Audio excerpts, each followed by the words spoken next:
अवधूत चिंतन श्री गुरुदेव दत्त श्री सद्गुरू स्वामी समर्थ भक्त हो. आज जर तुम्ही प्रथम हा व्हिडिओ पाहत असाल किंवा तुम्ही स्वामी महाराजांच्या सेवेबद्दल विचार करत असाल तर अगदी योग्य ठिकाणी आला आहात. कारण खूप भक्त स्वामींच्या सेवेशी जोडले जात आहात, महाराजांशी जोडले जात आहेत. आणि अशातच एक मनामध्ये विचार येतो की मला स्वामींची सेवा करायची आहे, परंतु दररोज मी महाराजांची कशी सेवा करू? महाराजांना अंघोळ घालायची असते का? अभिषेक करायचा असतो का? स्नान घालण्याची वेळ कोणती? नैवेद्य कोणता दाखवायचा? त्याचबरोबर दररोज आपण कुठले मंत्र स्तोत्र काय पठण करायचं की दररोज सारामृत पोथीचं पारायण करायचं? अनेक प्रश्न डोक्यामध्ये असतात. त्यामध्येच आपण इकडून तिकडून काहीतरी ऐकत असतो आणि मग दररोजची सेवा कशी करायची हे सुद्धा आपल्याला माहीत नसतं. आणि मग बऱ्याचदा असा विचार येतो की काही चुकीचं झालं तर महाराज माझ्यावरती नाराज होतील का, रागवतील का? तर भक्त हो, काही ताईंच्या कमेंट होत्या की ताई आम्हाला महाराजांची दररोजची सेवा कशी करायची, त्याचबरोबर गुरुवारची सेवा कशी करायची हे सांगा. तर भक्तांनो, आजच्या व्हिडिओमध्ये आपण स्वामी महाराजांची दररोज साधी सोपी आणि अगदी प्रत्येकाला करता येईल अशी सेवा पाहणार आहोत. यानंतर आपण मग पुढच्या व्हिडिओमध्ये गुरुवारची विशेष सेवा कशी करायची हे पाहू. आणि हा व्हिडिओ पाहिल्यानंतर तुमच्या मनामध्ये जे काही असंख्य प्रश्न आहेत त्या सर्व प्रश्नांचे तुम्हाला उत्तरे मिळून जातील. त्यामुळे प्रत्येकाने शेवटपर्यंत स्किप न करता व्हिडिओ पहा, म्हणजेच तुमच्या लक्षामध्ये सर्व काही गोष्टी येतील. आपण अर्धवट माहिती घेतो आणि मग आपल्याला कुठली सेवा पूर्ण करता येत नाही. अगदी तुम्हाला जपमाळ कशी धरायची किंवा कुठलं आपल्याला पाठ वाचन करायचे आहेत किंवा नैवेद्य दररोज दाखवायचा का, कोणता पंचपक्वान्न करायचे की साधा, सविस्तर पाहू. व्हिडिओ पाहत असताना प्रत्येकाने श्री स्वामी समर्थ हे लिहायला विसरू नका. सर्वप्रथम तर महाराजांचा तुमच्या घरामध्ये फोटो मूर्ती असायला पाहिजे.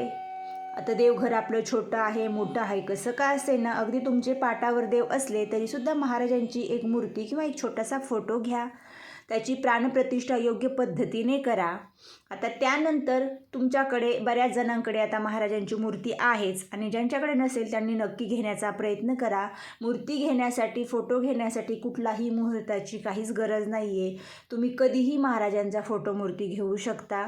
फक्त प्राणप्रतिष्ठा करण्यासाठी काही आवश्यक महत्त्वाच्या शुभमुहूर्तावरती करावी. त्याचा मी व्हिडिओ आधीच पोस्ट केलेला आहे, तुम्ही पाहायला नसेल तर चॅनलवरती जाऊन पहा. आता आपण दररोजची सर्वांनाच धावपळ आहे, जॉब आहे आणि सर्वच काही नोकरीला नाहीत, पण काही ताईंना घराबाहेर जाऊन काहीतरी व्यवसाय करावा लागतो. पोटा पाण्यासाठी प्रत्येकजण काही ना काही करत असतो. आणि ज्या कोणी महिला घरी असतात, गृहिणी आहेत, मग त्यांना काही काम नाही किंवा त्या रिकाम्या आहेत असा अजिबात अर्थ होत नाही. कारण घर सांभाळणं, मुले सांभाळणे, सर्व जबाबदाऱ्या पार पाडणे हा खूप मोठा टास्क आहे. आणि माझ्या मते तर याच महिलांनी स्वतःला अजिबात कमी लेखू नये. तुम्हीसुद्धा काहीतरी खूप मोठं काम करत आहात आणि आपण सर्वच आपल्या संसारासाठी, पोटा पाण्यासाठी किंवा आपल्या मुलांच्या भविष्यासाठी जे काही करत आहोत त्यामधून आपल्याला वेळ काढायचा आहे, आपल्या गुरूंची सेवा करायची आहे. ज्या घरामध्ये स्वामींची सेवा होईल, जो स्वामींच्या चरणी लीन होईल, त्याच्या संसाराची पूर्ण जबाबदारी साक्षात स्वामी महाराज घेत असतात. हा माझा अनुभव आहे आणि मी तुम्हाला 100% खात्री देते की आज इथे पाहून जर तुम्ही तुमच्या घरामध्ये दररोजची सेवा केली, त्यामध्ये जरी बऱ्याचदा काही सेवा राहिल्या तरी ठीक आहे, असं काही नाही महाराज लगेच नाराज होतील. तर सर्वप्रथम महाराजांची मूर्ती इथे तुम्ही पाहत आहात, कशीही मूर्ती घ्या. आता माझी देवपूजा वगैरे झालेली आहे. आधीच मी दररोजची देवपूजा सर्व देवांची करून घेत असते आणि मग नंतर महाराजांची पूजा सेपरेट करते. कारण काय होतं की महाराजांची पूजा करत बसलो, बाकीचे देव पण आपले असेच खूप वेळ राहतात. त्यामुळे आधी बाकीच्या देवांची पूजा करते किंवा मग सोमवार आहे त्या दिवशी महादेवाचा कधीतरी रुद्राभिषेक किंवा मंगळवारी देवीचं श्रीसूक्तम वगैरे अशा सेवा. दररोज तर फक्त प्रत्येक देवांचा मंत्र म्हणूनच त्यांना स्नान घालायचं. आपल्याकडे काही जास्त वेळ नसतो, आपण काही सर्वच देवांचे दररोज स्तोत्र वगैरे म्हणत बसू शकत नाहीत. अगदी साहजिकच आहे, प्रत्येकाला आपापली जबाबदारी असते. तर महाराजांची मूर्ती या ठिकाणी मी एका ताम्हणामध्ये घेतलेली आहे. मूर्ती घेताना आधी स्वच्छ धुवून घ्यायची, कारण आदल्या दिवशी आपण महाराजांना गंध वगैरे लावलेला असतो त्यामुळे, आणि नंतरच मग तामनामध्ये घ्यायची. शुद्ध पिण्याचे पाणी घ्यायचे आणि चमच्याच्या साह्याने आधी महाराजांच्या चरणांवरती पाणी सोडून द्यायचे, त्यानंतर डोक्यावरती. हे म्हणत असताना श्री स्वामी समर्थ, श्री स्वामी समर्थ हे म्हणा. आणि आता ज्या ताई घरी आहेत, समजा त्यांच्याकडे थोडासा वेळ असू शकतो, पण जॉबला जाणाऱ्यांचे टायमिंगच असतात 9 किंवा 10 किंवा 8ला सुद्धा जायचं असतं. मग अशा ताईंनी श्री स्वामी समर्थ म्हणून महाराजांना अभिषेक करायचा. जे तामनामध्ये पाणी असेल ते पाणी घरातील मुलांना, मिस्टरांना की स्वतः प्राशन करायचं संपूर्ण पूजा वगैरे झाल्यानंतर. पण ज्या ताईंना वेळ आहे त्यांनी एक वेळा पुरुष सुक्तम आणि एक वेळा श्री सुक्तम म्हणायचं आहे. मी स्वतःसुद्धा या पद्धतीने सेवा करते, कारण आपण घरी राहून थोडासा वेळ मॅनेज करू शकतो आणि हे केल्याने खरंच तुम्हाला जास्त पुण्य प्राप्त होणार आहे. तुमचाच पुण्याचा बँक बॅलन्स वाढणार आहे. तर या पद्धतीने महाराजांना अभिषेक झाला. अभिषेक म्हणजे महाराजांचा फक्त श्री स्वामी समर्थ, श्री स्वामी समर्थ हे मनोभावे 1-5 मिनिटे म्हणायचं, पाणी सोडायचं, अशा पद्धतीने अभिषेक करायचा. नंतर महाराजांना दररोज शक्य असेल तर अत्तर लावा, महाराजांना ते फार आवडतं. जर नसेल शक्य सोमवारी गुरुवारी लावा, आणि गुरुवारची सेवा तर आपण पुढच्या व्हिडिओमध्ये पाहूच. त्यानंतर महाराजांना आवडणारा गंध अष्टगंध. तर या ठिकाणी मी थोडासा जो गोपीचंद गंध आहे तो उगाळून त्यामध्ये अष्टगंध थोडासा मिक्स करून असा गंध लावते. यामुळे काय होतं ना की महाराजांचा गंध जशाला तसा राहतो. फक्त अष्टगंध ओला करून जर लावला तर तो तुमचा दिवसभर राहणार नाही. तो पूर्ण नाही का आपण पोपडा धरला जातो आणि नंतर तो पडतो. तर हा गंध माझा अशाला असा राहतो. दुसऱ्या दिवशीच मग मी तो धुवून काढत असते. तर महाराजांना अशा पद्धतीने कपाळाला गंध लावायचा, महाराजांच्या चरणांना सुद्धा गंध लावायचा. खूप जणांना ही गोष्ट माहीत नसते, कारण महाराजांचे चरण, महाराजांच्या पादुका हेच खूप महत्त्वाचं आहे. आणि महाराजसुद्धा सांगतात, जो माझ्या चरणी लीन होईल त्याचा सर्व संसार, त्याचा सांभाळ मी स्वतः करेल. त्यामुळे महाराजांच्या चरणांना गंध लावायचा. अभिषेक करताना सुद्धा महाराजांच्या चरणांवरतीच आपल्याला अभिषेक करायचा असतो. त्यानंतर या ठिकाणी मी महाराजांना वस्त्र वगैरे घालून रुद्राक्षाची माळ अर्पण केलेली आहे. आणि महाराजांना रुद्राक्षाची माळ फार आवडते. महाराजांना तुम्ही कसंही वस्त्र परिधान करू शकता. अगदी साधं छोटंसं तुम्ही नवीन कपडा घेतला तो सुद्धा तुम्ही शॉल म्हणून घालू शकता. अशा पद्धतीने महाराजांना आपल्याला पूर्ण साज शृंगार साधा सोपा करायचा आहे. आणि हे करण्यासाठी जास्त वेळ नाही लागत. तुम्ही बघा 1-2 दिवस करा, नंतर तुमच्या लक्षात आपोआप येईल की वेळ न जाता महाराजांची खूप कमी वेळात सेवा होते. तर या ठिकाणी महाराजांची मूर्ती देवघरामध्ये स्थानबद्ध केलेली आहे. आणि तुम्हाला माहीतच असेल की महाराजांची मूर्तीची स्थापना ही आपल्याला देवघराच्या 1 नंबरची म्हणजे जी पहिली पायरी आहे त्यावरती अगदी मध्यभागी करायची आहे. आणि जर तुमच्याकडे देवी देवतांचे जे फोटो आहेत ते त्या पाठीमागे अशा पद्धतीने ठेवायचे आहेत. तर तुम्ही ते बघू शकता.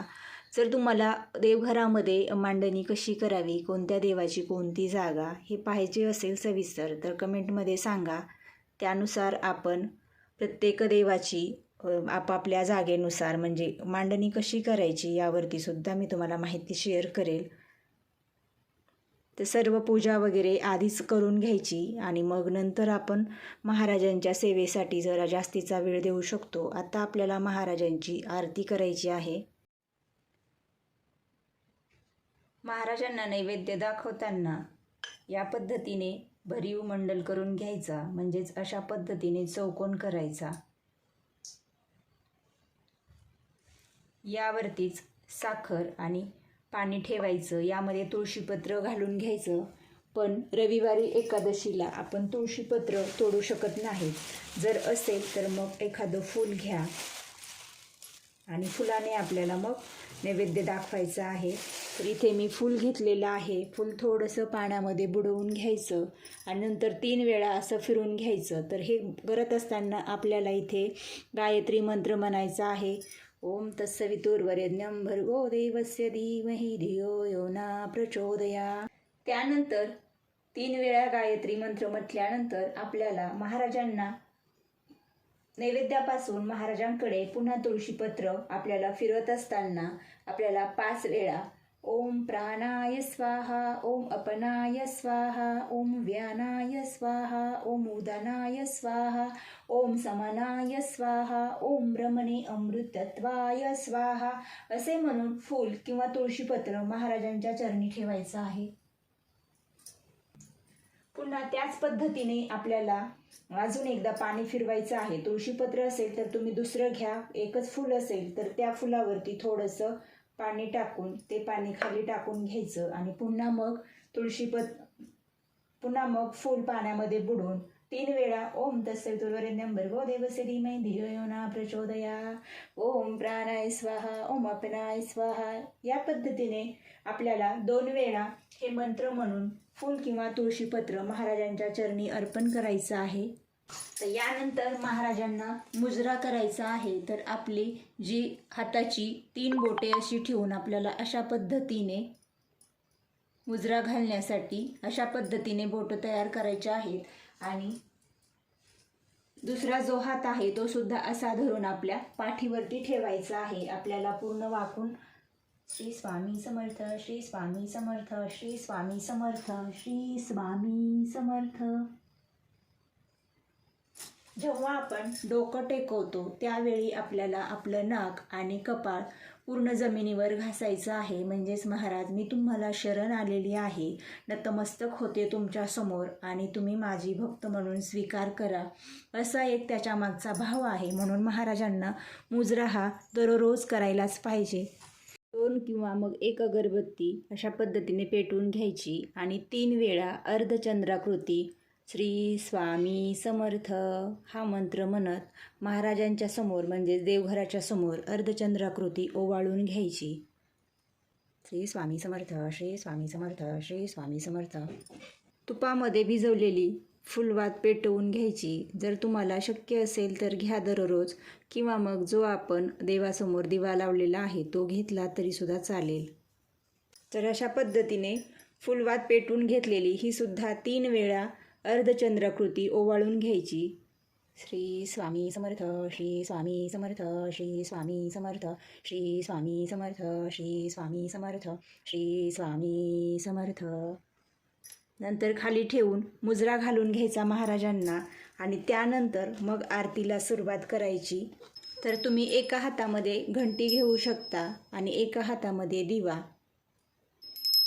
श्रीमन्महागणाधिपतये नमः, श्रीकुलदेवताय नमः, श्रीगुरवे नमः, श्री स्वामी समर्थ महाराजाय नमः. ओवाळू आरती श्री गणपती ओंकारा, औट मात्रा कोटी सूर्य समप्रभाकरा, समप्रभाकरा. बिंदु रूपे अचल भय निर्गुण निराकारा, योग माया अर्ध मात्रा विचरी भव पसारा. ओवाळू आरती श्री गणपती ओंकारा, पीतवर्ण आकार मात्रा ब्रह्म सृजकारा, उकार जिमृत वर्ण रक्षसी अखिल चराचरा. ओवाळू आरती श्री गणपती ओंकारा, लीन करिसी रक्तवर्ण तू सकल जगमकारा. अनन्य शरणागत या दासा तव पदी दे थारा. ओवाळू आरती श्री गणपती ओंकारा. जय जय सद्गुरु स्वामी समर्था, आरती करू गुरुवरिया रे. अगाध महिमा तव चरणांचा वर्णाया मती देया रे. अक्कल कोटी वास करुनिया, दाविली अघटित चरिया रे. लीला पाशे बद्ध करुनिया, तोडिले भव भया रे. जय जय सद्गुरु स्वामी समर्था. आरती करू गुरुवर्या रे. अगाध महिमा तव चरणांचा वर्णायामती देया रे. यवने पुशिले स्वामी कहा है, अक्कल कोटी पहारे. समाधी सुखते भोगुनी बोले, धन्य स्वामी वर्या रे. जय जय सद्गुरु स्वामी समर्था. आरती करू गुरुवर्या रे. अगाध महिमा तव चरणांचा वर्णायामती देया रे. जानसी मनीचे सर्व समर्था, विनवू किती भवहरा रे. इतुके देईन दीन दयाळा, नसतव पद अंतरा रे. जय जय सद्गुरु स्वामी समर्था. आरती करू गुरुवर्या रे. अगाध महिमा तव चरणांचा वर्णायामती देया रे. जय अनुसूयात्मज श्री दत्तात्रय. आरती अवधूता. सिद्ध मुकुटमणि ब्रह्मज्ञानी, सुरनर भ्रमहरता. जय अनुसूयात्मज श्री दत्तात्रय. आरती अवधूता. मदन मनोहर ध्यान दिगंबर, शमवी मम चित्ता. चरणी पादुका कटी मेखला, जटा मुकुट माथा. जय अनुसूयात्मज श्री दत्तात्रय. आरती अवधूता. पुराण पुरुषोत्तम त्वाधरिले, अगणित अवतारा. श्रीपाद श्रीवल्लभ नृसिंह सरस्वती दातारा. जय अनुसूयात्मज श्री दत्तात्रय. आरती अवधूता. मूढमती अति पतित दीन परी, आलो शरण तुला. कृपामृते निज स्वरूपे रमौनी, उद्धरी दासाला. जय अनुसूयात्मज श्री दत्तात्रय. आरती अवधूता. सिद्ध मुकुटमणि ब्रह्मज्ञानी, सुरनर भ्रमहरता. जय अनुसूयात्मज श्री दत्तात्रय. आरती अवधूता. आणि आरती झाल्यानंतर सर्वत्र आपल्या पूर्ण घरामध्ये ही आरती थोडीशी फिरवून घ्यायची. स्वतः आरती घ्या आणि त्यानंतर मग तुम्ही जी नित्यसेवा करत आहात महाराजांची, ती नित्यसेवा करायची. जे काही आपण पाणी आणि महाराजांसाठी साखर किंवा जे घरामध्ये आपण रोज भाजी चपाती बनवतो त्याचा नैवेद्य दाखवलेला आहे तो झाकून ठेवायचा. एक 10 मिनिटे आपण जप आणि नित्यसेवा होईपर्यंत झाकून ठेवायचा, एक 5-10 मिनिटे. त्यानंतर मग तो नैवेद्य आपण घ्यायचा. तारक मंत्र म्हणताना जे आपण पाणी ठेवलेलं आहे ते पाण्यामध्ये अगरबत्तीची जी रक्षा असते ती आपल्याला त्यामध्ये थोडीशी टाकायची आहे आणि मग आपल्याला ते पाणी तीर्थ म्हणून घ्यायचं आहे. आणि सर्व ही सेवा झाल्यानंतर महाराजांचा जय जयकार करायचा. ओम श्री सद्गुरु अक्कलकोट निवासी राजाधिराज योगीराज श्री स्वामी समर्थ महाराज की जय. अनंत कोटी ब्रह्मांड नायक भक्तवत्सल भक्ताभिमानी श्रीपाद श्रीवल्लभ विजय दत्त गुरुदेव दत्त समर्थ अवधूत चिंतन श्री गुरुदेव दत्त. ओम श्री गायत्री माता की जय. परम पूज्य मोरे दादा की जय. ओम श्री गुरु महाराज की जय. गंगा गोदावरी माता की जय. उदयोस्तु श्री महाकाली महालक्ष्मी महासरस्वती राजराजेश्वरी आई साहेब श्री अंबा माता की जय. श्री अंबा माता की जय. श्री अंबा माता की जय. भारत माता की जय. आरती वगैरे झाल्यानंतर दिवसभरामधून आपल्याला जेव्हा वेळ मिळेल त्यावेळी महाराजांची नित्यसेवा करायची आहे. बऱ्याच जणांना प्रश्न पडतो की नित्यसेवा म्हणजे काय. तर नियमित जे आपण आज पूजा वगैरे पाहिली ती आणि त्या व्यतिरिक्त जे काही वाचन करायचं आहे. तर जे कोणी स्वामी भक्त असतील नवीन जुने तर सर्वांसाठी एकच नियम आहे. स्वामींची जर तुम्हाला मनापासून सेवा करायची असेल तर श्री स्वामी चरित्र सारामृत ही पोथी तुम्हाला तुमच्या जवळपास असणाऱ्या केंद्रामध्ये मिळून जाईल. आणि जर अशी नसेल तुमच्याकडे तर जर तुमच्याकडे स्वामी चरित्र सारामृत हा असा ग्रंथ असेल विष्णू बळवंत थोरात यांचा तर हा अक्कलकोटला किंवा ज्या ठिकाणी तुम्हाला देवांची पुस्तके वगैरे मिळतात त्या दुकानामध्ये मिळून जाईल. हा आणि हा ग्रंथ एकदम सेमच आहे, काहीही फरक नाही, फक्त थोडाफार ओव्यांमध्ये फरक आहे. ही जर पोथी वाचण्यास घेतली तर मग आपलं जे वाचन आहे ते थोडंसं लवकर होतं आणि याने थोडासा वेळ लागतो. म्हणून आपल्याला दिंडोरी प्रणीत केंद्रामध्ये हे तुम्हाला मिळून जाईल. यामुळे वेळही वाचेल आणि पाहिजे ती सेवासुद्धा होईल. आणि धकाधकीच्या ह्या धावपळीच्या जीवनामध्ये प्रत्येकाकडेच धावपळ असते, कोणालाही जास्त वेळ नाही आहे आणि सेवा पण करायची आहे. त्यासाठी ही पोथी तुम्हाला चांगली आहे. आणि यामधील आपल्याला दररोज क्रमशः 3 अध्याय वाचन करायचे आहेत. मध्यंतरी आपले जे मागचे व्हिडिओ आहेत स्वामींच्या सेवेचे त्यावरती खूप कमेंट येत होत्या की ताई आम्हाला वेळ नाही आहे, आम्ही एकच अध्याय वाचावा का. तर असं करू नका. सुरुवातीला तुम्हाला एक सवय होईपर्यंत तुम्ही 1-2 महिने किंवा 3 महिन्यापर्यंत एक अध्याय वाचन केला तरी चालेल. नंतर तुम्हाला हळूहळू स्वामींच्या सेवेची एक आवड निर्माण होईल. त्यानंतर तुम्हाला क्रमशः दररोज 3 अध्याय वाचन करायचे आहेत. आणि आपण अध्याय वाचन केल्यानंतर आपल्या लक्षात राहण्यासाठी इथे तुम्ही बघू शकता ही आमच्या दोघांच्या 2 पोथी आहेत. तर एक पोथी मिस्टर आणि तुम्ही वाचू शकता का असा सुद्धा प्रश्न होता.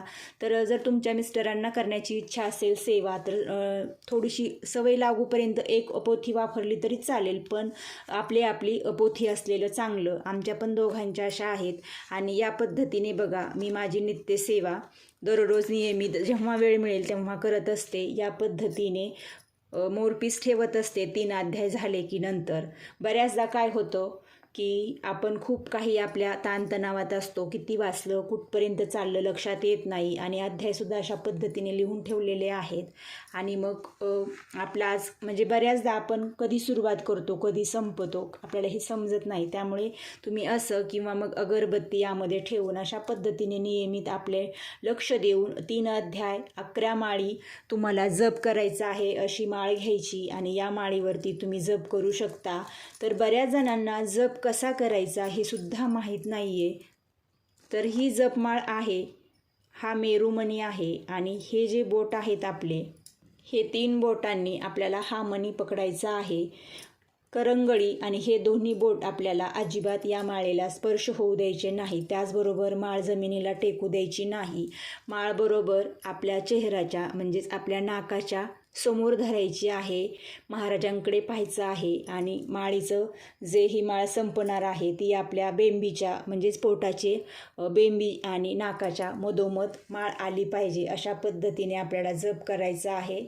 माळ जमिनीला अजिबात स्पर्श होऊ द्यायची नाही. बऱ्याचदा 11 माळ जप करताना हात अवघडला जातो, तर तुम्ही तुमचा दुसरा हात अशा पद्धतीने लावू शकता खाली. अशी जरी माळ तुम्ही धरली तरी चालेल, पण एकदा सवय झाली की तुम्हाला अजिबात त्रास होणार नाही.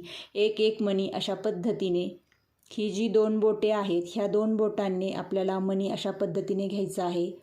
श्री स्वामी समर्थ, श्री स्वामी समर्थ, श्री स्वामी समर्थ, श्री स्वामी समर्थ, श्री स्वामी समर्थ, श्री स्वामी समर्थ.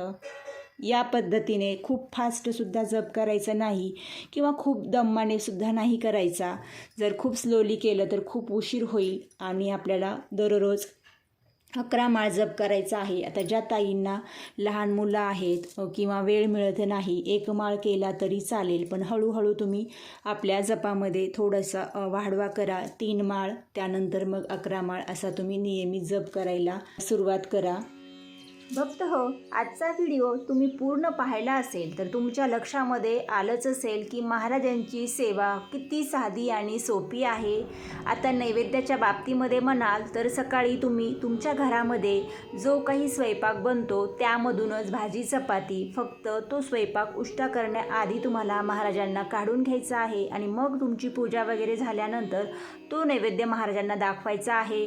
कुठलंही विशेष तुम्हाला स्वयंपाक बनवायची गरज नाही. संध्याकाळी सुद्धा तुम्ही महाराजांना जे जे बनवाल त्याचा नैवेद्य दाखवू शकता, किंवा सकाळी दाखवला आहे संध्याकाळी मी विसरले तर काहीच हरकत नाही.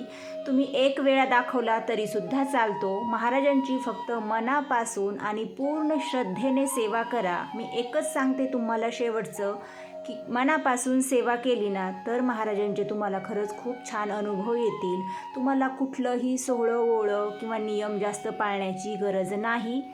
तर ही सेवा तुम्हाला कशी वाटली, माहिती कशी वाटली कमेंटमध्ये नक्की सांगा. आणि व्हिडिओ आवडला असेल तर प्रत्येकाने लाईक करा.